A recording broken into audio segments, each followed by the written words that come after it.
Bonjour, nous sommes sur la chaîne Perdition idéologique et nous allons continuer nos discussions sur les idéologies contemporaines. Aujourd'hui, exceptionnellement, on va parler de la mémoire et des gens qui sont les vrais gardiens de la mémoire. Il n'y en a pas beaucoup. Aujourd'hui, j'ai l'honneur particulier d'être reçu par un personnage que beaucoup parmi vous connaissent, peut-être pas tous. Je vais le présenter et c'est un homme à qui on doit la conservation de la mémoire des gens qui ont été tués pendant la Shoah et on lui doit beaucoup à propos pour la conservation des gens qui sont tués tous les jours aujourd'hui. Et c'est lui qui s'occupe de, pas leur sauvetage peut-être, mais de garder leur mémoire et de présenter leurs histoires au monde. Il s'agit du prêtre Patrick Desbois. Bonjour mon père. Bonjour. Je vais vous présenter avant de commencer cet entretien. Vous êtes prêtre catholique, vous êtes président de l'association Yahad in Unum, on va en parler. Vous êtes également ancien directeur du service national pour des relations avec le judaïsme des évêques de France. Vous vous êtes fait connaître mondialement par votre travail de recherche sur ce que vous avez appelé Shoah par balle, ce que le monde occidental ne connaissait pas avant que vous ne fassiez ce travail. Mais le nom vient d'un journaliste du Monde, Henri Tin, qui a titré La Shoah par balle. Et après, tout le monde a dit c'est le père Desbois. Oui, mais donc c'est vous qui avez accueilli les témoignages. Vous avez travaillé sur l'extermination par fusillade de masse de près de 2 millions de Juifs en Europe de l'Est.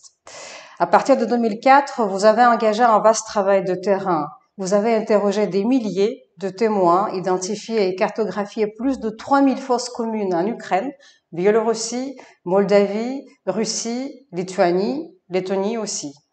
Vos enquêtes croisées avec des archives et des preuves matérielles ont renouvelé les connaissances qu'on a de la Shoah et nourri les travaux judiciaires et surtout mémoriels. Parmi vos ouvrages marquants, plusieurs que je vais citer, Porteur de mémoire, le livre qui a été écrit en 2007, La Shoah par balle, 2008, et un livre que je lu en anglais, Broad Daylight, The Secret Procedure Behind the Holocaust by Bullets, en 2017. Vous avez également élargi vos actions à la documentation des crimes de masse contemporains, notamment en vous occupant des persécutions des Yézidis par Daesh, ce que vous faites aujourd'hui. Vous êtes aujourd'hui reconnu comme une figure incontournable de la mémoire de la Shoah et de la lutte contre l'oubli des crimes contre l'humanité. Vous avez consacré toute votre vie à la préservation de la mémoire des victimes de génocide. Le monde occidental vous doit les recherches minutieuses sur les crimes commis tant pour les nazis que par leurs auxiliaires locaux, les Ukrainiens, les Lituaniens, les Biélorusses, les Russes. Vous avez interrogé 8000 témoins de l'Holocauste en vous concentrant sur le phénomène des puits où les Allemands jetaient les corps des Juifs assassinés. Je le sais très bien parce que les membres de ma famille ont été jetés dans ce genre de puits. Les conclusions que vous avez recueillies sont particulièrement affligeantes car elles mettent en lumière le rôle de la population locale dans ces meurtres. Nombreux parmi les habitants étaient bien placés pour observer les tueries. Vous les avez interrogés par la suite. Ma première question pour vous, comment et pourquoi l'idée de faire ce travail vous est venue? Pourquoi vous avez consacré votre vie d'abord au sauvetage de la mémoire de ces victimes juives? C'est-à-dire que c'est venu un peu d'un hasard ou bien de la providence, ça dépend comment on voit la vie. Mais donc je préparais un pèlerinage d'étudiants qui allait rencontrer le pape Jean-Paul II à Czestochowa. C'était en Noël 90. Et je me suis trompé de route complètement. Et tout d'un coup, j'ai dit, mais on est où là? Il n'y avait pas d'éclairage public, c'était la fin de l'Union soviétique. Et quelqu'un m'a dit, vous n'êtes pas loin de Ravarouska. Et donc, c'était là où mon grand-père avait été déporté. Et donc, en 2 secondes et toute la nuit, la Shoah m'est tombée dessus, je dirais. Je ne connaissais rien. À ma génération, on n'étudiait pas la Shoah. Et dans ma famille, on a eu beaucoup de déportés, mais pas juifs. Et donc, j'ai décidé au début d'étudier la Shoah à Jérusalem, à Yad Vashem. Je suis allé 7 fois. Puis au bout d'un moment, j'ai dit, mais ça s'est pas passé là. Hein. Il faut aller là où ça s'est passé. Et donc, avec des anciens du camp de mon grand-père, je suis reparti à Ravarouska. Et là, j'ai découvert que dans le village où il avait été déporté, les Allemands avaient fusillé 18 000 juifs. Plus un nombre inconnu de tziganes, plus 25 000 communistes. Et donc, il m'a fallu des années, en fait, pour que les gens acceptent de parler, car durant l'Union soviétique, personne ne voulait parler. C'est qu'à partir des années 2000 que la liberté de parler a commencé. Et pourquoi ils voulaient pas parler? Ils voulaient pas parler parce que dans l'Union soviétique, si on disait quoi que ce soit que l'on avait fait avec les Allemands, même si on leur avait donné à manger, on pouvait être déporté au goulag. Donc, et puis aussi parce que l'Union soviétique n'intégrait rien de cela dans son histoire. Toute l'histoire était, il n'y a pas de victimes civiles, tout le monde s'est battu, même les enfants se battaient. L'Union soviétique a mené la grande guerre patriotique, la même mythologie que nous sert Monsieur Poutine en ce moment. Et votre père, il était déporté pour quelle Bon, raison? c'est mon grand-père. C'était Il a été grand-père. déporté pour des mauvaises raisons, c'est-à-dire que il y avait beaucoup de Français qui s'évadaient des camps de prisonniers militaires. Et lui s'est évadé 3 fois, et la dernière fois, il a réussi, il a rejoint Strasbourg. Donc il a acheté son billet de train pour rejoindre ma grand-mère à Chalon-sur-Saône. Et la femme de la SNCF a vu que c'était un prisonnier, elle a appelé la Gestapo. Et donc il m'a dit, j'ai même pas pu toucher la poignée du train. Donc il a été déporté dans un camp, un ancien camp de prisonniers soviétiques. Les Allemands ont tué 25 000 Russes pour faire de la place. Et donc ont amené les Français. Et au début, quand ils sont arrivés au camp, on leur a dit, Da kein Leben, ici, il n'y a pas de vie. Et puis, la décision s'est modifiée parce que la Croix-Rouge d'abord est venue, mais aussi parce que les Allemands ont perdu Stalingrad. Et donc, C'était en il y a 1943. ouais, il y a eu les ordres de ne pas tuer les soldats. Donc, ils ont été après. Mais il y a eu plus de 20 sous-camps, c'est une histoire très compliquée. Et donc, c'est qu'en allant là-bas, pour refaire le mémorial du camp de mon grand-père, qu'on a voulu faire un petit mémorial pour les Juifs, et là, tout le monde disait, bon, on sait pas où c'est. C'était secret, c'était secret. Et moi, je savais, d'après quelques archives, qu'ils avaient fusillé 18 000 Juifs. Mais on avait beau le dire, le maire voulait pas parler, les gens voulaient pas parler. Et puis, tout d'un coup, ça s'est brisé. Un nouveau maire m'a emmené dans la forêt avec une cinquantaine de témoins sans que je le sache.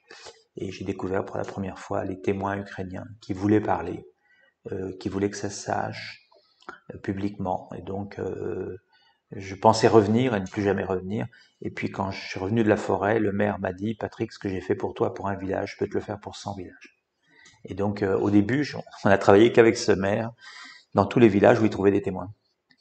Des témoins des fusillades. Des témoins ukrainiens, des voisins qui étaient réquisitionnés pour la plupart comme adolescents ou enfants pour des tas de petits métiers, parce que les Allemands ne voulaient pas se salir les mains, les Allemands ne feraient que tirer et voler et violer, mais tout ce qui était manuel, ils le faisaient faire par des locaux, et d'autant plus qu'en Union soviétique, on pouvait réquisitionner sans salarier les gens, puisque c'était considéré comme du travail communautaire. Et est-ce que les témoins que vous avez interrogés, c'était les gens qui ont participé à ces fusillades, c'est-à-dire que ceux qui creusaient les fosses? Ça dépend ce qu'on appelle participer. C'est les Allemands qui géraient tout. D'abord, un Allemand est venu seul. Souvent, ils envoient un Allemand seul. C'est un architecte qui calcule la taille de la fosse commune pour le nombre de corps qu'il veut mettre dedans. Il va à la mairie, il veut savoir combien il y a encore de juifs, etc. Et puis, il fait creuser des juifs. Quand c'est creusé, ben, il les tue. Et il camoufle les corps. Et après, ils vont amener, pour le village, ils ont amené 1500 juifs en 2 jours. Et, les gens, c'est des gens qui... c'était public. Toutes les fusillades de juifs et de roms et de communistes étaient publiques. Donc les gens venaient voir discrètement, ou bien ils étaient réquisitionnés. Par exemple, une femme, ils avaient mis des explosifs sur les premiers corps, et une femme avait été réquisitionnée pour ramasser les morceaux de corps dans les arbres et les cacher avec des branches pour que les autres juifs les voient pas. Après, quand la fosse était pleine, du sang s'est mis à couler dans le village, et donc ils ont réquisitionné des gens pour amener de la cendre, pour assécher le sang. Il y a 22 petits métiers que j'ai trouvés à chaque exécution, parce que les Allemands voulaient aller vite. Ils arrivaient le matin à telle heure, à 17 heures les 3 quarts du temps, ils sont partis. Ils font une pause à midi pour manger, et tout le reste du petit travail est fait par des locaux qui réquisitionnent, d'autant plus qu'ils n'étaient pas obligés de les payer. Et donc, ce sont les locaux qui vous ont raconté Oui. ce... Oui, on a interviewé maintenant plus de 9000 locaux qui veulent parler. Là, il y a quelques jours, j'étais en Lituanie, j'ai interviewé une dame qui était pas là pendant la guerre, mais qui a été après, et qui a vu les soviétiques en 1970 réouvrir les fosses des Français. Donc elle a vu les corps sortir un par un. Et terrible chose, elle me dit, ils avaient aussi une grande caisse métallique en 1970. et où ils arrachaient toutes les dents en or pour les enfants. C'est les Allemands ou Les c'est soviétiques. les Soviétiques? Les soviétiques, 1970. Et qu'est-ce qu'ils faisaient avec ces dents? Ah ben, en Union soviétique, on ne pose jamais ces genres de questions. Vous croyez qu'une petite dame allait dire au KGB, qu'est-ce que vous allez faire? Et est-ce que parmi les témoignages, il y a eu des gens qui ont essayé de ne pas faire ce travail Si quelqu'un ne voulait pas le faire dans l'Union soviétique, il était déporté. Pas ce travail, tout travail communautaire. Je donne une femme, elle était disyatnique, ça s'appelle, c'est toutes les 10 personnes, il y a une personne qui travaille pour l'Union soviétique. Et elle était chargée par les soviétiques de réquisitionner de la viande dans les villages pour les soviétiques. Et un jour, elle va voir le monsieur du NKVD et elle dit mais il y a plus, les paysans n'ont plus de viande, je peux rien faire. Alors le gars lui dit bah à la réunion publique, madame, vous le direz. Donc elle, publiquement à la réunion, elle dit moi je peux pas ramasser des poulets, des cochons, je sais pas quoi, parce que il y a plus de viande dans les fermes. 15 ans de goulag. C'était ça. Les gens oublient maintenant que toute cette Shoah s'est déroulée en Union soviétique avec toute la coercition soviétique, avec des gens qui n'avaient aucune liberté. Donc Hitler a su nager dans ce système très bien comme il a su nager dans les systèmes occidentaux. Quand en France, à la fin de la guerre, on tondait les collabos, parce qu'on savait qui étaient les collabos, est-ce que quelque chose de semblable s'est passé en Union soviétique?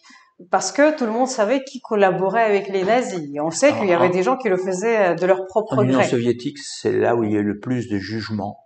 Dès 43, les soviétiques faisaient des grands jugements avec des caméras diffusées partout, grands scénarios, et la peine de mort était toujours décidée, mais non pas parce qu'ils avaient tué des juifs, mais parce qu'ils étaient infidèles à l'Union soviétique.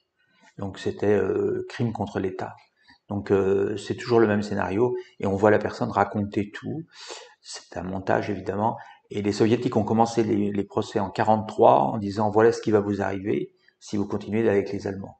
Et après on voyait les pendaisons, on voyait tout dans le film. Tous ces films sont accessibles aujourd'hui. 43, 44. Donc en pleine guerre, l'Union soviétique faisait des grands tribunaux. Vous avez assisté à l'ouverture du mémorial Babi Yar en Ukraine où 5000 juifs ont été fusillés. Et c'est effectivement une grande histoire en Union soviétique parce que quand le poète russe Yevtushenko a écrit un poème Babi Yar où il parlait du meurtre des juifs, ça a été très mal vu et très mal reçu parce que c'était pas les juifs qu'on tuait, alors que c'était ça quand même l'idée du nazisme, mais c'était les citoyens soviétiques. Et comment ça se passe aujourd'hui? Parce que pendant très longtemps, l'histoire de la Shoah juive était niée en Union soviétique. Aujourd'hui, c'est la guerre. Donc Zelensky, il y va une fois par an. Les bombardements peuvent être à tout moment par les Russes. Donc toute l'organisation du mémorial de Babi Yar est en silence, j'allais dire, parce qu'on ne peut rien faire en ce moment, puisqu'on ne sait jamais si on va recevoir un missile. Donc depuis la guerre déclenchée par Poutine, tout est paralysé dans la mémoire de la Shoah, évidemment. Il faut d'abord se préserver de la vie aujourd'hui. Vous êtes aussi président de Yachad in Unum. C'est le nom de l'association. Yachad, ça veut dire ensemble en hébreu, in Unum, un en latin. Et c'est une association à la fois, enfin, on peut dire judéo-chrétienne, mais il y a beaucoup d'autres bénévoles qui travaillent pour cette association. Comment l'idée de la créer vous êtes C'est pas une association judéo-chrétienne, ni même une association chrétienne. C'est une association française. Et à vocation internationale, donc il y a une grande partie qui ont enquêté pendant 20 ans sur les massacres commis contre les Juifs et les Roms. Donc ils ont été dans tous ces pays, dans tous ces villages. Ils ont travaillé d'abord dans les archives soviétiques, archives allemandes. C'est un énorme travail. Et puis après sur place, interviewer les témoins. Sur place, fait aussi des recherches balistiques quand l'État nous acceptait qu'on le fasse. Et puis très vite, on était considéré comme spécialiste des fusillades de masse. Donc le département d'État américain nous a demandé si on acceptait de faire la même chose au Guatemala sur le conflit armé. Donc on a commencé à faire des enquêtes. Le conflit armé se termine en 96, environ 500 000 morts, on ne sait pas. Et on a décidé d'ouvrir le premier musée de la Shoah en Amérique centrale, au Guatemala, qui a un énorme succès, car il n'y a pas d'enseignement de la Shoah en espagnol et il y a un antisémitisme malheureusement en espagnol. Et qu'après, quand j'ai vu ce qui s'est passé en Irak, effectivement, j'ai décidé d'enquêter sur les crimes commis par Daesh contre les Yazidis. Mais là, on ne pouvait pas faire que de l'enquête. On a ouvert des centres de soins, de réhabilitation. On a réhabilité des centaines et des centaines de personnes, de femmes et d'enfants aussi, et on le fait encore, puisque malheureusement, il y a encore 2600 personnes qui sont sous Daesh. Vous revenez de l'Irak, justement. Oui. Est-ce que vous pourriez raconter comment vous avez commencé à vous intéresser à cette minorité et qu'est-ce qui s'y passe? Parce que les médias n'en parlent pas beaucoup. Hein. Comment ça a commencé? C'est un peu bizarre. J'avais vu les émissions à la télévision qui parlaient de génocide, et donc c'était août 2014. Et moi, j'avais dit, je vais pas faire simplement des WhatsApp ou des Facebook pour dire que c'est un génocide. On va y aller. Mais on n'avait pas de lien. Je connaissais bien le Moyen-Orient, mais pas du tout l'Irak. Et la Providence s'en est mêlée. J'étais à Bruxelles et il y avait une conférence le lendemain et j'avais une barbe mal faite, donc je suis allé au barbier. C'était tard et mon coiffeur était yazidi et m'a dit que son papa enseignait l'anglais dans les camps. Et donc j'ai attendu que le salon ferme à 23h30. Dans les camps où? Dans les camps de personnes déplacées en Irak. En Irak. En Irak. Et qu'est-ce que c'est que ces camps? C'est des camps de personnes déplacées, comme il y a pour tout génocide. C'est 18 camps où les Yazidis ont pu être hébergés après les massacres. Donc ils existent toujours. Hein, ces camps sont toujours malheureusement pleins.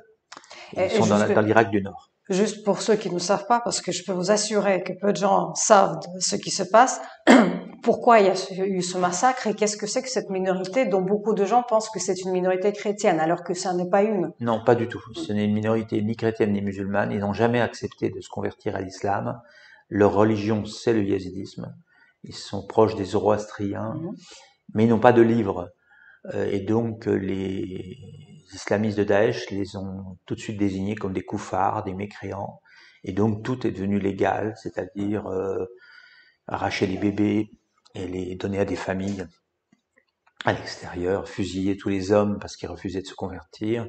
Et toutes les femmes ont été mises en esclavage sexuel, les jeunes vendus en gros et après à la pièce.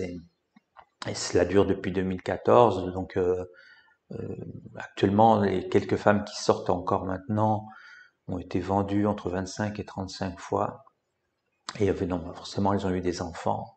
Et normalement, la loi irakienne et la loi yazidi ne leur permet pas de les garder, donc elles doivent les abandonner. Et pour la première fois, les femmes sont rentrées sans vouloir abandonner leurs enfants, donc elles ont toutes 3 enfants environ. Et c'est les enfants qui sont nés après le viol, qui sont nés de Daesh. Ouais. Et dans la loi irakienne, on ne peut pas avoir de papier d'identité si on n'a pas les noms des grands-parents. Donc ces enfants sont sans identité. Donc on ne sait pas du tout ce qui va se passer. Leur seule solution, ce serait d'avoir un visa pour immigrer. Mais aujourd'hui, c'est pas tellement la mode de l'immigration. Mais ils sont où ces enfants? Ils sont chez les familles musulmanes du Daesh? Non, ils sont dans une association qui les aide. Ils sont par eux-mêmes dans des maisons. Et alors le sort de ces femmes, qu'est-ce qui se passe? Celles qui sont revenues chez nous, qui on travaille à les réintégrer, c'est-à-dire à leur apprendre une autonomie, parce qu'une femme toute seule dont tous les hommes sont morts au Moyen-Orient, c'est une catastrophe. Donc il faut lui apprendre une autonomie, trouver un petit travail, penser sa vie par elle-même et s'installer quelque part. Donc on fait des formations professionnelles pour les femmes et pour les hommes. Des petits métiers qui peuvent se faire dans les villages, couturiers, réparateurs de téléphone, etc., afin qu'ils se rétablissent, parce que ils ont été 11 ans esclaves de Daesh, mais Daesh les a islamisés et les a transformés en terroristes. Donc ça fait 11 ans qu'ils ne savent rien faire d'autre que se battre. Les femmes, vous parlez bien des femmes. Les femmes et des hommes, tous. C'est-à-dire qu'ils les ont islamisés et ils ont pas islamisé, c'est-à-dire si une personne qui voulait pas se convertir, ils la tuaient. Donc c'était tout de suite. C'est pas un processus lent. C'est comme à peu près ce qui s'est passé avec les Mamelouks, c'est-à-dire que ce sont des esclaves qu'on élevait dans la tradition islamique. Oui, et puis comme l'esclavage autorisait tout, toutes les violences étaient possibles, un homme pouvait acheter une femme, la revendre le lendemain à son frère, légalement, hein, avec des papiers, la revendre après un frère, un autre cousin, etc. Et parfois non, parfois rester avec une femme pendant 2 ans, 3 ans, une genre d'amour pouvait se faire. Parfois il la rendait libre comme femme musulmane, mais comme elle était yazidi d'origine, elle est toujours déconsidérée comme pas vraiment musulmane. Cette minorité, et ils sont uniquement en Irak ou Non, ils ils sont... étaient en Irak, en Syrie, Mm. et beaucoup avaient eu des persécutions par l'Empire ottoman il y a longtemps, donc ils sont en Arménie ou dans la Géorgie, dans les pays d'Est. Mais nous ne connaissons que les Yazidis qui étaient en Irak. Qui n'ont pas du tout de droit civil comme... Ils sont considérés comme des citoyens de seconde zone, mais Mm. certains réussissent, hein. C'est certains qui n'ont pas été déportés, parce que Daesh Mm. n'a pas pu aller partout, donc il y a une partie des Yazidis qui ont continué leur vie normale. Et comment... vous parlez quelle langue avec eux?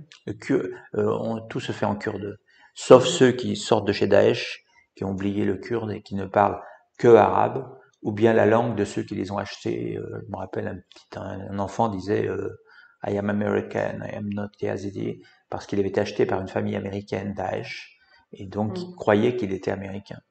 Et il croyait que sa mère, c'était la mère qui l'avait enlevé en fait. Donc c'était très difficile. Maintenant, il est redevenu Yazidi. Mais il ne parlait plus le kurde, il parlait que l'américain.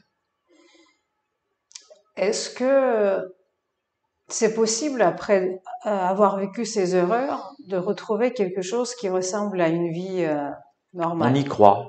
Parce que vous travaillez aussi avec On les y psys. croit, et une partie oui, une partie non. Mais il y a plus de capacité de reprendre une vie que je ne pensais au début. Je connais par exemple un groupe, ils étaient une katiba, ils étaient une équipe de combat, tous yazidis. Et ils avaient, quand ils sont sortis, 16, 17 ans. Et je m'étais dit, ils habitaient dans un immeuble abandonné, ils habitaient pas dans un camp, ils n'avaient pas voulu habiter avec les autres. Et je m'étais dit, ceux-là, ils vont jamais s'en sortir. Et en fait, maintenant, je sais qu'ils s'en sont sortis. Ils ont ouvert un petit commerce, ils se sont mariés, ils ont des enfants, ils ont une vie tranquille, ils ont tourné la page. L'homme a plus de capacités qu'on croit. Et il y en a qui sont en France comme Il y a, réfugiés. il y a, oui, la plupart des réfugiés ne sont pas chez nous. Là, ils ont Mm. été acceptés par le Canada, principalement, par Trudeau, par l'Australie et par l'Allemagne, la République fédérale allemande, et aussi en France, mais avec un petit nombre. Comment expliquer qu'on parle beaucoup dans les manuels scolaires de l'esclavage fait par les Blancs et on n'entend jamais dans les manuels scolaires parler de cet esclavage-là qui continue et qui a toujours existé? C'est un sujet tabou parce que cet esclavage est justifié. Le Daesh n'était pas une entité communiste, hein, c'était une entité islamiste. Donc c'était justifié par des versets du Coran ou par des hadiths. Donc du coup, entrer dans un topo comme ça, c'est dénoncer qu'il y a des hadiths qui justifient l'esclavage. Et donc, moi, combien de fois on m'a dit c'est pas l'islam, c'est pas l'islam. Je dis ben allez leur dire qu'ils sont pas musulmans. Oui. Si vous allez leur dire, ils vont vous tuer. Hein. Je veux dire, c'est pas des bouddhistes. Hein, je veux dire. Et donc, l'esclavage n'existe pas partout, heureusement, mais il existe dans les mouvements islamistes le pratiquent. Oui, ou islamique, parce que de toute façon c'est la même chose, parce Ah, pour moi, qu'effectivement. c'est un peu différent. En Algérie, vous n'avez pas des esclaves dans toutes les maisons. Euh, je voulais vous poser une autre question. Dans tout ce que vous avez écrit à propos de tous les crimes contre l'humanité ou tous les génocides, que ça soit pour les Juifs, que ça soit pour les Yézidis, que ça soit pour les gens du Hamas, puisque vous êtes allé en Israël aussi, on va en parler après le 7 octobre, vous insistez toujours sur la nécessité d'identifier les tueurs. Vous ne Oui. parlez pas des crimes de masse, ça c'est votre credo. Je vous cite d'ailleurs, si vous dites qu'il s'agit d'un meurtre collectif, ce qui était le cas pour les Juifs, pour les Roms, pour les Yézidis, etc., alors c'est comme si votre grand-mère avait été tuée par un tsunami. Or, les Juifs de Babi-Yar n'ont pas été tués par un tsunami. Et donc, vous parlez dans beaucoup d'articles, même dans les derniers que vous avez publiés à Washington Post, qu'il est nécessaire de connaître les Ben, identités des c'est-à-dire tueurs. que ce qui m'a ouvert les yeux, c'est que avant la guerre de la Russie, comme j'étais le directeur du comité scientifique de Babi Yar à Kiev, avec mon ami qui s'appelle André Omansky, qui est un chercheur, et on avait décidé de révéler l'identité de 154 Allemands qui avaient fusillé les Juifs de Babi Yar. Parce que on estimait globalement qu'il y a eu 2000 Allemands impliqués dans ce massacre. Et on avait vu qu'il n'y en avait que 5 qui étaient jugés. Donc longtemps après, hein, je parle de 80 ans après. Et donc on a révélé, certains journaux l'ont publié, et certains journaux ont refusé de le publier.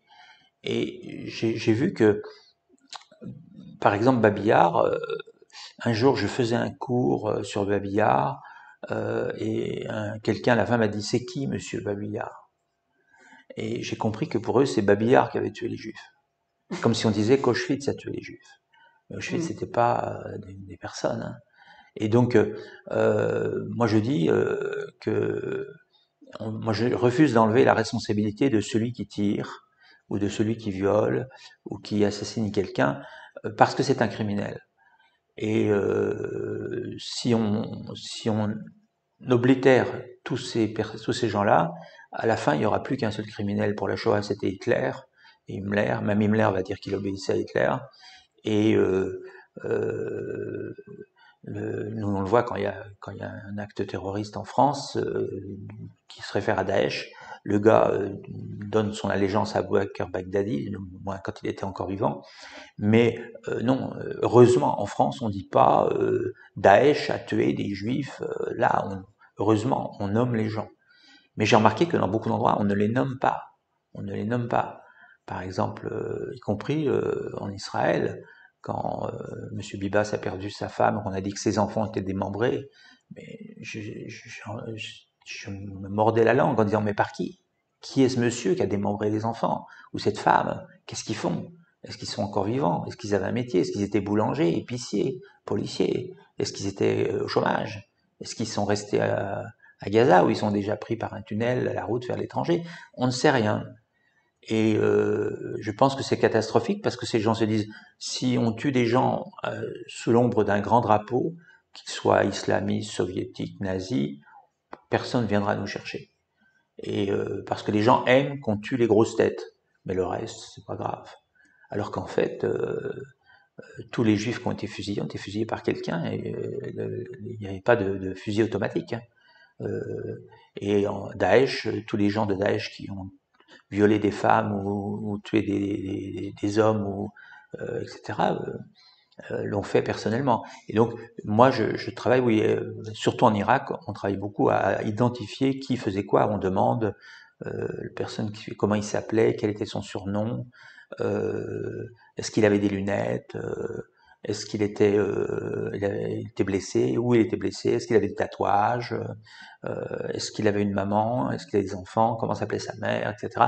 Et on a coopéré avec plusieurs instances des polices fédérales allemandes afin que ces gens-là soient jugés à la hauteur de ce qu'ils ont commis. Pourquoi les journaux dont vous venez de parler ont refusé de publier les noms de ces personnes ? Alors, il me disait que c'était une honte pour les familles allemandes actuellement de savoir ça. Donc j'ai dit, ben oui, mais quand vous tuez 33 000 personnes, où la honte, elle est où ? Et mais en même temps, on a eu des gens qui ont refusé, mais c'est tout. On n'a pas eu, je m'attendais à ce qu'on ait des lettres d'insultes de l'Allemagne, non. Et je rêve, s'il n'y avait pas eu la guerre, on allait en révéler beaucoup d'autres. Parce que les profils sont surprenants. Ça pouvait être un petit jeune Allemand de 24 ans, pas d'expérience, et qui a fusillé des centaines de juifs, femmes, enfants, bébés. Et après, il a continué sa vie. C'est comme les docteurs qui ont enraciné la haine contre les Roms. Ils ont été connus, ils ont fait des milliers de photos scientifiques pour montrer que c'était une sous-race. Puis après la guerre, ils sont devenus docteurs avec un cabinet de docteurs. Donc c'est contre ça que je me bats, parce que la Shoah, les génocides, le terrorisme, ce sont d'abord des êtres humains qui obéissent souvent à un autre être humain, mais à la fin, c'est pas Hitler qui tirait dans les fosses communes. Hein. C'est-à-dire que vous insistez sur la responsabilité individuelle. La responsabilité du tueur, ça, j'en vois pas d'autre. Je veux dire, quand Caïn tue Abel dans la Bible, on dit pas il était d'un parti politique qui a tué un autre parti politique. Et surtout dans la Shoah par balle, toute personne était fusillée. Il y a eu 2 millions de morts, c'est 2 millions de tirs. Hein. En fait, c'est intéressant parce que quand on a écouté les interrogations des terroristes de la Nourba qui ont tué les Juifs, ils en ont parlé. Donc en Israël, on connaît les noms des gens qui ont tué Kfir On Bibas, connaît pas Ariel et grand-chose, Shir. hein. Si je vous demande quel était son métier, quel âge il avait, qu'est-ce qu'il faisait, pourquoi il était Mm. là, quand il est entré dans ce mouvement, on sait pas grand-chose, hein. On sait pas grand-chose. Et donc vous militez pour que ça Est-ce se que, sache. est-ce que, est-ce que sa famille a été arrêtée? Est-ce qu'on a interrogé sa famille? Est-ce qu'on a trouvé qui a vraiment démembré les bébés? Quelle idée a eu ça? Non, je sais rien de tout ça. Sûrement les services secrets le savent, Oui. mais la société civile sait rien. Imaginez, nous à Toulouse, avec Mohamed Merah, heureusement qu'on n'a pas dit Daesh a tué des juifs à Toulouse, Ouais. et puis voilà, puis on l'a tué, donc c'est fini, il s'appelait Mohamed Merah. Non, ils ont interrogé la maman, les frères, certains frères étaient en prison, sa sœur était à la télévision. En Israël, vous n'avez rien de tout ça. Où elle est la famille de ce monsieur qui a tué les enfants Bibas? Est-ce qu'on les a interrogés? Est-ce qu'on les a filmés? Ouais, c'est une bonne question. On est Ouais. dans un anonymat complet. Moi, Mm. j'étais complètement surpris, d'autant plus que j'ai un Mhm. ami qui est avocat aux États-Unis et qui a ouvert un procès avec d'autres avocats pour 7 Américano-Israéliens qui ont été assassinés en demandant des compensations financières énormes. Mais d'Amérique, apparemment, ça peut se faire. D'Israël, j'ai pas entendu une seule famille porter plainte vers un juge en disant il y a Monsieur Machin qui a tué ma mère.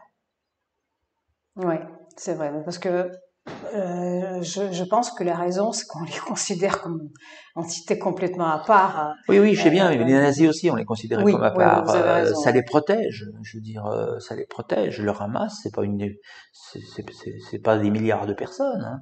Donc, il y a tellement de meurtres commis, de vols, de viols, d'horreurs. Et qui, et c'est venu comment? Et ce monsieur, il en avait fait avant? Il avait démembré d'autres enfants que les Bibas? Ou bien il a fait ça qu'une fois? Ou il était payé pour ça? On s'en sait rien. En tout cas, je ne sais rien. Et j'ai bien vu chez les Israéliens, je ne parle pas des services secrets. On va me Mm. dire que le Mossad et tout ça, c'est tout. Je ne sais pas si c'est vrai. Mais en tout cas, ça ne sort pas dans la sphère publique. Alors qu'ils ont perdu tant de gens. Et qu'après, je prends l'exemple, il y a une jeune femme en Ukraine de 24 ans qui a été violée par un Russe au début de la guerre actuelle, et elle a reconnu son violeur sur Internet. Et donc elle a porté plainte, elle est venue en Allemagne et on instruit le procès en ce moment pour que ce jeune de 24 ans, qui est marié, qui apparemment vu ses médias sociaux, il se porte très bien, il va très bien, sauf qu'il a quasiment détruit une femme, et, euh, et mais comme par hasard, ça sort lentement, parce que mon but, c'est que les femmes russes disent ah ben mon fils, je croyais qu'il se luttait contre les nazis, et en fait il viole des femmes. Donc parce qu'il y a ça aussi, si on révèle ça, la personne qui aurait démembré les enfants Bibas, je ne sais pas quelle famille peut en être fière, ou alors c'est des fous. Oui, on a entendu aussi, et c'était sur la chaîne Telegram du Hamas que j'ai pu suivre au début. Ensuite, ça a été fermé. Et j'ai vu comment ils coupaient la tête des gens dans les kibboutz. Ça a été filmé et tout le monde connaît l'enregistrement d'un jeune tueur, assassin, qui appelait sa mère pour dire Oui. «Maman, maman, j'ai tué Ouais, 10 ouais, juifs». ouais. Donc maman elle en était fière. Donc là, récemment, on nous a dit qu'il était tué. Mais Oui. pourquoi on nous a pas dit qu'il était au départ de près et commencer un procès international contre lui et demander une arrestation immédiate? Quand même, un type qui a tué 10 personnes, vous pouvez pas compter que sur l'armée. Et dire, moi, je pense que là, il y a un défaut de la société civile qui est classique. Pour la Shoah, c'était pareil. Pour la Shoah, c'était pareil. Une autre question, on en parle et c'est absolument terrifiant. Même les paroles ne suffisent pas pour dire les horreurs que vous avez vues. Pourquoi les ONG, les médias, toutes les organisations qui étaient censées en parler jour et nuit, puisque l'Occident est un espace où les valeurs humaines sont soi-disant prioritaires, pourquoi il y a un tel désintérêt de ces problèmes? On parle de la Shoah, maintenant on sait quelle est l'attitude actuelle de la Shoah, ça ne s'enseigne pratiquement pas pour des raisons différentes. Quand on parle des minorités dans le monde, les yézidis n'intéressent personne. Pourquoi? Je l'ai- Encore là, la Shoah, on a de la chance d'être en France, hein, Ouais. parce que des pays où ça s'enseigne pas, je peux vous en emmener une grande liste. Mm. Mais Vous venez de parler de l'Amérique latine, par exemple. oui, oui, ou bien de certains pays arabes. Mm. Mais je dirais, euh, l'humanité a toujours eu des massacres de masse et les gens qui sont arrivés après ont aboli l'histoire, se sont mis à la place des gens qu'ils ont tués. Puis voilà, si vous étudiez l'histoire de l'humanité, il y a combien de pays qui se sont faits sur le massacre des autres. Et pour les Juifs, je pense que c'est spécial parce que je pense que l'antisémitisme dormait depuis longtemps, était tabou. Et tout d'un coup, là, ils ont quelque chose sous la main et on dit ah bah c'est bien vrai. On nous avait dit que les Juifs tuaient les enfants. Vous voyez bien, ils tuent les enfants. On avait dit que les Juifs affamaient les gens. Bah oui, ils affament les gens. Et donc en gros, tout ce qui dormait depuis longtemps se réveille en disant, en ayant un objet unique qui s'appelle Gaza. Et ça me surprend beaucoup parce que j'ai déjà dialogué avec ces gens qui sont en faveur de Gaza, où pratiquement aucun n'y est allé. Et je ne pense pas que si la paix arrivait, il y aurait des milliers de jeunes qui vont aller reconstruire Gaza bénévolement, ramasser de l'argent, par solidarité avec les Gazaouis. Moi, quand j'étais plus jeune, je faisais des chantiers pour la paix. On appelait ça 15 jours dans un village palestinien chrétien et 15 jours dans un kibboutz. Et l'été, dans un village palestinien chrétien, il n'y avait pas d'étrangers. Moi, j'ai vécu en Afrique noire. L'été, on était inquiets, il y avait des scouts de partout qui arrivaient pour faire des puits, on ne savait pas comment les gérer. Là, en Palestine, faut pas croire que les étés, il y a tous les jeunes du monde entier qui passent l'été. Hein. Je suis sûr que cet été-là, il n'y a pas eu beaucoup de jeunes qui sont allés chez les Palestiniens pour les aider. Parce qu'ils peuvent aller s'ils sont pas acceptés en Israël, ils peuvent aller chez les Palestiniens en Jordanie, au Liban. Moi, je serais en faveur.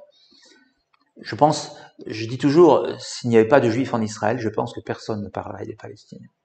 Et c'est ça le drame. Et les Palestiniens le savent. Hein. Moi, j'ai des amis palestiniens catholiques qui disaient, on nous aime pas. On dit qu'on nous aime parce qu'il y a des juifs. Ils sont tout à fait conscients. C'est ce que disait Mahmoud Darwish, le poète palestinien. On ne s'intéresse à nous, Palestiniens, que parce que vous, les Juifs, vous êtes nos ennemis. Oui, mais malheureusement, là, l'antisémitisme est complètement déchaîné, et c'est un antisémitisme dangereux, c'est un antisémitisme à caractère social, on appelle ça révolutionnaire, c'est voilà, il faut que les Juifs partent, c'est des coloniaux. Ah, pas oublier que la Pologne est devenue violemment antisémite lorsque l'antisémitisme est devenu social. Moi, j'ai suivi des cours sur l'antisémitisme avec Simra Epstein en Israël, et il disait, c'est au 19e siècle, que les Juifs comme ils s'urbanisaient plus vite, tout le monde voulait s'en débarrasser. Et donc, moi, je crains cet antisémitisme parce qu'il est porteur de grande violence. Vous, quand vous êtes allé en Israël après le 7 octobre, vous avez justifié la comparaison que beaucoup font avec la Shoah, de ce qui s'est passé. Il y en a qui disent non, c'est pas la même chose, on peut pas le dire, mais vous l'avez justifié plusieurs fois en disant que c'est... J'ai surtout dit d'abord, le Hamas, c'est Daesh. C'est-à-dire, ils agissent au nom de la religion, au nom du principe, et tout ce qu'ils ont commis. Malheureusement, quand j'ai vu la liste des crimes, j'ai dit, les mêmes crimes que Daesh. Et je me rappelle, j'ai dit ça sur un plateau de télévision ici, et on m'a dit, mais absolument pas, vous mélangez tout, le Hamas n'a rien à voir avec Daesh. Si. Ben, je ne sais pas, mais quand vous faites tout ce qu'ils font, le Daesh violait les femmes, Daesh brûlait les bébés, Daesh jetait les immeubles, les homosexuels, Daesh roulait sur les gens avec des compresseurs, enfin il a fait Daesh noyait les gens dans des cages, et tout cela était filmé aussi, comme le Hamas. Donc on a affaire à un terrorisme islamiste moderne, archaïque et moderne, archaïque puisqu'ils font les pires affaires et moderne parce qu'ils filment tout et qu'ils le diffusent. Faut pas oublier aussi que le 7 octobre, c'était la grande fête dans le monde entier. Oui, je veux dire, dans le monde dans les musulman grandes capitales, c'était la fête. Et donc, ça restera, même si le Hamas disparaissait, il aura comme, je dirais, une triple reconnaissance. Pour avoir tué tant de juifs en un jour, c'était un rêve pour les islamistes. Et le fait de rétablir que les juifs ne sont pas des super-hommes, mais au contraire des koufars, et qu'ils ont été tués comme des koufars. C'est ça qui était très dangereux. La facilité avec laquelle ça s'est fait et la publicité avec laquelle ça s'est fait, très très dangereux. Vous savez que l'armée israélienne a rencontré et a trouvé des femmes yézidis qui étaient vendues aux Palestiniens qui faisaient partie du Daesh. Alors pour préciser les choses, Quand on va en Judée-Samarie, et je parle pas de Gaza, on trouve les drapeaux de Daesh, les documents de Daesh, les armes, l'argent. Je parle de Judée-Samarie. Donc beaucoup de Palestiniens font partie non seulement du Hamas, mais aussi de Daesh. Et ces Palestiniens-là ont acheté les femmes yézidis qu'on a C'est trouvées. arrivé, oui. Ouais. On a interviewé, nous, 5 femmes euh, en 2015, hein, qui étaient achetées par beaucoup d'hommes. Et parmi ces hommes, il y avait des Palestiniens de Gaza. Et sans rien me cacher, je suis allé voir quelqu'un de haut placé en Israël qui m'a dit ça ne nous intéresse pas. Daesh n'attaque pas Israël. Et donc, c'était le moment de révéler que certains Palestiniens participaient à un génocide à la période. Et oui, moi, j'ai retrouvé la fille qu'ils ont fait sortir de Gaza. L'histoire est très compliquée. Je peux pas la révéler publiquement, mais elle est vraiment très compliquée. Et elle s'en sort, au moins, C'est vraiment très compliqué. parce qu'elle a été rendue à sa famille aussi, du coup. C'est pas simple. Les gens ne comprennent pas que quand vous avez été chez Daesh longtemps, vous êtes Daesh. Bon, peut-être un jour on pourra en parler. J'ai une autre question. Vous qui connaissez bien les chrétiens palestiniens et les chrétiens, les arabes chrétiens qui vivent en Israël, il y a des choses dont on ne parle absolument jamais dans la presse occidentale et que je connais très bien parce que j'ai des amis chrétiens là-bas qui me racontent qu'ils quittent progressivement les villages musulmans. Parce que ils sont discriminés par la majorité musulmane. Et ça se passe des petites choses. On peut crever les pneus, on peut insulter les femmes, on peut obliger les femmes à porter les hijabs. Et un jour, j'étais guide à Jérusalem, guide touristique. J'ai été à côté de l'église du Saint-Sépulcre. Et j'ai vu les femmes complètement voilées embrasser la pierre où, selon la légende, Jésus était lavé. Évidemment, je n'ai pas pu me retenir. Je suis allée les voir en disant, excusez-moi, je suis très étonnée, vous êtes musulmane? Et elles m'ont répondu non, nous sommes chrétiennes. Mais nous venons du village Issaouia, c'est un village à côté de Jérusalem, qui avait beaucoup de chrétiens, mais qui sont tous partis. Et pour ne pas être persécutés, pour ne pas être insultés, nous sommes obligés de nous déguiser en musulmanes pour venir ici. Je ne suis pas au courant de cela. Par contre, il est vrai que dans les pays islamistes, la chrétienté n'est pas florissante. Hein. En Afghanistan, au Pakistan, en Indonésie, en Iran, on peut pas inaugurer la prochaine cathédrale. Hein. C'est pas dans les programmes. Donc ces chrétiens sont en position de survie. Par contre, ils sont très attachés à leur pays parce que souvent ils étaient là, comme ils disent, avant les musulmans. Donc ils ne veulent pas partir. Mais c'est vrai que dans tous ces pays-là, si certains avaient un visa, ils partiraient le lendemain. Vous enseignez la Shoah aussi, vous donnez des cours et vous découvrez, surtout vous avez parlé de vos enseignements aux États-Unis, que personne n'en sait rien, qu'en fait les étudiants découvrent ces erreurs. Comment vous faites pour parler de la Shoah aux gens qui ne D'abord, sont pas au le courant? temps a passé. J'enseigne depuis 11 ans aux États-Unis. Au début, les étudiants connaissaient un peu quelque chose. Là, c'est vrai qu'année après année, ils connaissent 2 noms, Auschwitz et Hitler. Puis c'est le maximum, quoi. Et c'est loin. C'est l'histoire non pas du grand-père, mais de l'arrière-grand-père. Et pour nous tous, l'arrière-grand-père, ça s'efface. Moi, mon arrière-grand-père est mort dans la guerre de 14. Je ne travaille pas pour les victimes de la guerre de 14. Donc, je le comprends, ça. Donc, ce que j'essaye, c'est de ne pas, ce sont pas des historiens, mes étudiants, il y a des étudiants en sécurité, il y a des étudiants en toute matière. Ce que j'essaie, c'est de leur faire comprendre comment marchait la machine criminelle dans un village, comment du matin au soir. Donc, j'enseigne pas la Shoah tout court, j'enseigne une approche médico-légale de la Shoah avec une comparaison avec l'approche médico-légale de Daesh, des crimes de Daesh. Donc, Yarad maintenant s'oriente vers une formation dans beaucoup d'universités. On est très demandé parce que justement, on amène cette approche de terrain qui n'est pas qui ne va pas d'abord parler d'Hitler, de l'élection d'Hitler. C'est très important évidemment, mais les gens actuellement, un jeune, il en a rien à faire. C'est loin, c'est loin. Mais c'est en même C'est temps loin. très Mais proche. par contre, si on commence à lui montrer comment au niveau criminel ça fonctionnait et que cette méthode criminelle reste une école aujourd'hui pour les groupes terroristes, ah là, ça les intéresse. Vous savez, les jeunes maintenant sont très marqués par les films de fiction comme Cold Case, Criminal Mind, tout le monde voit ça. Et ils n'ont pas peur de voir des scènes médico-légales, etc., alors qu'avant, on voyait pas ça.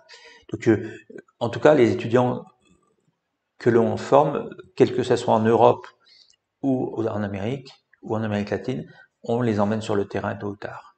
Et c'est sur le terrain, quand ils sont confrontés à des témoins, à des fosses communes, à des bâtiments détruits, etc., qu'ils réalisent ce qui s'est passé dans un village. Bon. Donc je suis tout à fait pour la même chose, c'est-à-dire pour ramener les choses au niveau local. Car je dis la solution finale, quand pour les Juifs, malheureusement, quand l'étaient les finales, c'est quand ils se faisaient, c'est le jour où ils se faisaient assassiner. Donc pour eux, c'était ce jour-là. Et donc je travaille dans ce sens-là et je veux continuer dans ce sens-là.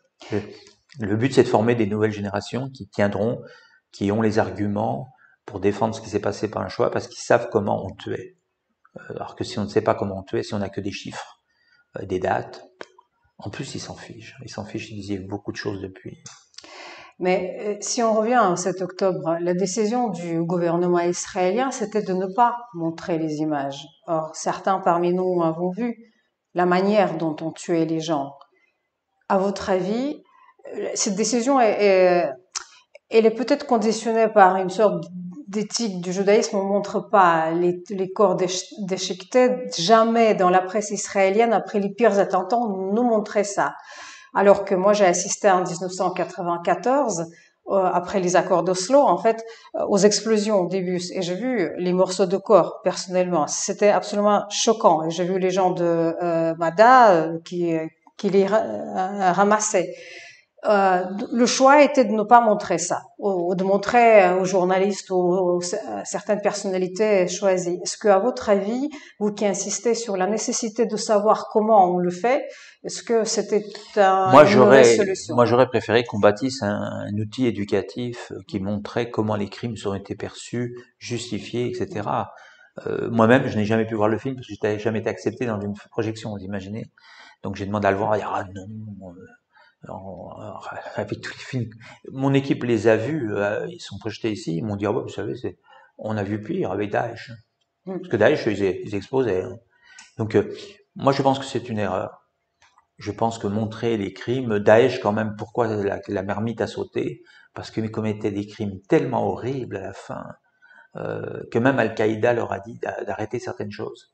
Donc, regardez les décapitations qu'ils faisaient, qu'on voyait à toute la télévision, avec le scénario, le type habillé en orange, on connaissait le nom, tout ça c'est resté dans la mémoire, alors que le 7, comme on n'a pas vu grand-chose, vous savez, c'est dangereux, on voit pas grand-chose, il n'y a pas les noms des criminels, les criminels sont tués tout de suite, ils sont pas jugés, donc vous avez plus qu'un pas pour dire, ça n'a jamais existé. C'est assez simple. Effectivement. C'est une histoire juive, ça n'a jamais existé. Et quand même, dans les milieux islamistes, ce narratif, il est complètement nié en disant ça. En fait, ça n'a jamais existé. La preuve, où sont les corps? Vous avez vu les vidéos? Ah non, non, parce que c'est interdit, c'est les Israéliens qui les montrent. Moi, personnellement, j'ai tout de suite vu que le négationnisme sur le 7 allait être enflammé. Maintenant, je peux vous promettre que si vous voyez une émission de télé, ils vont pas parler du 7 octobre. Ou bien ils vont dire que les Ils vont pas en parler Israéliens du tout, ils vont plus en parler du tout. Vous avez écrit en 2022 « Les antisémites n'ont qu'une obsession, expulser les Juifs de France, d'Allemagne, de Brooklyn et de Palestine. L'antisémitisme ne disparaîtra jamais. C'est comme une maladie. Il faut la traiter pour que cela ne s'aggrave pas, mais elle est très dangereuse parce que les gens commencent à attaquer les Juifs et pas seulement verbalement. » C'était en 2022, donc avant le 7 octobre. Pourquoi avez-vous fait ce constat pour l'Europe et quels sont ces antisémites aujourd'hui? L'antisémitisme est varié. Malheureusement, aujourd'hui, d'abord, il est presque une maladie contagieuse internationale. Hein. Je veux dire, notre musée au Guatemala, on nous a téléphoné, était couvert d'affiches pour la Palestine, d'affiches toutes différentes. Donc des gens impriment au Guatemala des affiches vive la Palestine en couleur, des jolies affiches et placardant tous nos murs. Donc au Guatemala, ça paraît loin. Donc pour moi, oui, l'antisémitisme existera toujours. La question, c'est que là, on n'est pas du tout dans la question qu'il existe toujours. C'est que les vagues passent par-dessus les digues. Pour moi, on est une situation très dangereuse. Et il est vrai que, faut pas oublier que quand les gens défilaient contre les Juifs en France avant la guerre, ils disaient que les Juifs partent de France comme qu'ils quittent la France et comme ils quittent la Pologne. Donc les antisémites, oui, ont une obsession, c'est que les Juifs partent. Il faut qu'ils partent. Tous les Juifs, tous les antisémites veulent pas tuer les Juifs, mais ils veulent tous qu'ils partent. Et ce qui se passe en ce moment est extrêmement dangereux parce que ça réanime tous les vieux clichés antisémites du juif dominateur, du juif colonisateur, du juif qui tue les enfants, qui empoisonne l'eau, enfin, etc., etc. Et maintenant, des gens de très haut niveau pensent que c'est vrai. Et ils ont très bien joué leur carte. Souvenez-vous quand même qu'il y a quelques années, plus personne parlait de Gaza ni des territoires, parce qu'il y avait tellement de choses. Il y avait la guerre en Ukraine, il y avait le président de la Syrie, et tout d'un coup, on ne parle que de Gaza. Donc, c'est très dangereux et il faut tout faire pour faire baisser la pression, parce que il y a des gens qui vont le payer de leur vie. Ça se fait en Israël, qu'à voir les attentats terroristes à Jérusalem. Moi, je crains qu'il y en ait bien d'autres. Je crains que le Hamas, s'il se sent coincé, va dire allez-y les gars. Et donc, comme ils n'ont pas peur de mourir. Mais et on voit aussi, je vous donne un exemple, quand ça a commencé aux États-Unis, on voyait des Juifs se faire tabasser à Brooklyn, mais pareil, par quelqu'un qu'on connaît pas. Pas de nom, pas de prénom, pas de raison, pas de motivation, rien. Alors c'est pas l'antisémitisme qui tue les Juifs, c'est les gens. Et donc, je pense quand même que l'école française, tout le monde sait ce que Mohamed Merah a fait, tout le monde sait ce que Koulibaly a fait, etc. Tout le monde fait ce que Fofana a fait. Ça me paraît vraiment nécessaire. Il faut que les visages des criminels s'affichent. Et là, actuellement, vous allez avoir des centaines, voire des milliers de criminels potentiels. Les Israéliens savent plus comment voyager à l'étranger sans se faire remarquer, tabasser, harceler. On n'a pas eu, enfin, moi, je suis pas jeune, hein, j'ai jamais vu une affaire pareille. J'ai jamais vu une généralisation de l'antisémitisme avec le même slogan. Ils sont tous d'accord pour dire les Juifs doivent quitter Gaza, mais derrière, c'est les Juifs doivent quitter Israël. Donc, alors qu'avant, ils criaient tous les Juifs en Palestine. Donc, ça me semble dangereux. Je pense que les gens ne s'en rendent pas trop compte s'ils ne sont pas avec les Juifs. Moi, je connais beaucoup de familles juives qui ne savent pas s'ils veulent rester ici ou partir. Même des amis américains ne savent pas comment ils veulent continuer. Donc, c'est un moment de danger. Le problème, c'est que nos politiques ont d'autres intérêts. Ce qui me rend optimiste, c'est quand même qu'il y a eu les accords d'Abraham et qu'il y a des pays musulmans qui sont prêts à repousser des accords, à les resigner avec Israël. Ça, c'est vraiment un poumon d'oxygène, parce que le problème vient de là. Mais on est en situation à haut risque, je dirais. Les Juifs le savent, mais je ne sais pas si nos politiques... les politiques le savent, mais ils ont d'autres intérêts qui sont plus urgents pour leur pays. Donc, ma foi, si les Juifs ont des problèmes, la locomotive avance. Père Patrick Desbois, un grand merci pour ce que vous nous avez raconté. Merci à vous.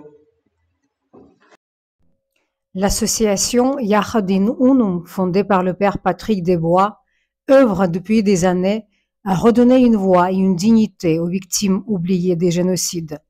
Par un travail de terrain unique, elle recueille les témoignages, documente les crimes et transmet la mémoire, afin que l'histoire ne sombre pas dans l'oubli. Mais cette mission essentielle ne peut se poursuivre sans soutien. Chaque don, petit ou grand, permet de contribuer à rechercher, à témoigner et à protéger la mémoire des victimes. En soutenant Yachadin Unum, vous contribuez directement à lutter contre l'effacement de l'histoire et à bâtir un avenir où les génocides ne pourront plus être niés. Merci.